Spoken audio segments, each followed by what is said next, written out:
thing about the police, I'm sorry, I'm going to make a sort of scrambled egg contribution. It's not going to be logical. I don't remember where I was. I was half stoned on the fucking day, so I can't really remember exactly where I was and what happened.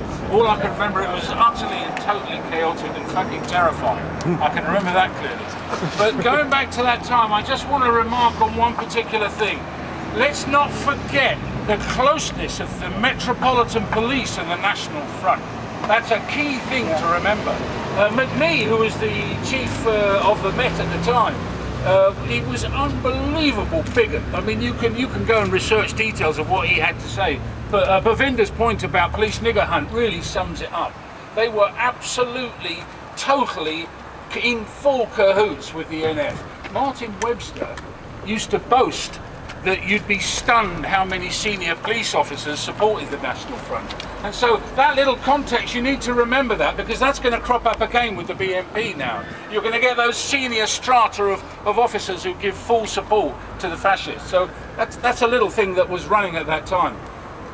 The other, I mean, my specific, I'm just trying to think the 3 or 4 items. I can't remember, it was a fish and chip shop, I think used to be up there. That was where everything broke loose, where our little group was, because we'd set up Rock Against Racism the year earlier, and a whole bunch of us came down here.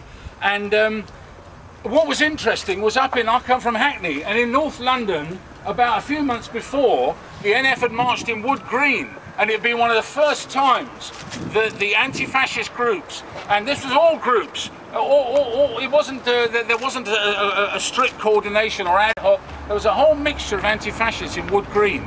And I remember being up at Wood Green, and that's the first time I'd seen full street riots. I mean, my politics came through the Vietnam Solidarity Campaign, so I was used to the police attacking us, but I wasn't used to seeing fights between, you know, civilians on the streets, between fascists and anti-fascists. But what I noticed at Wood Green, it was the Cypriot youth who beat the shit out of the NF in Wood Green. And here we were at this fish and chip shop. If it's up there, I don't know, there's a lot of new buildings, but that was when they broke the NF in two, when the thing really exploded. And I was in the middle there standing looking, and then who did I see steaming into the front honour guard? It was the Cypriot youth from Wood Green. And I just thought, wow, this is it.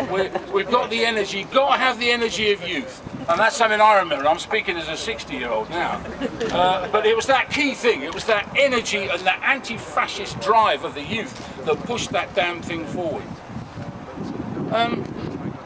A small thing, because I won't go on forever, but a lovely small thing that happened, it was very chaotic on the day.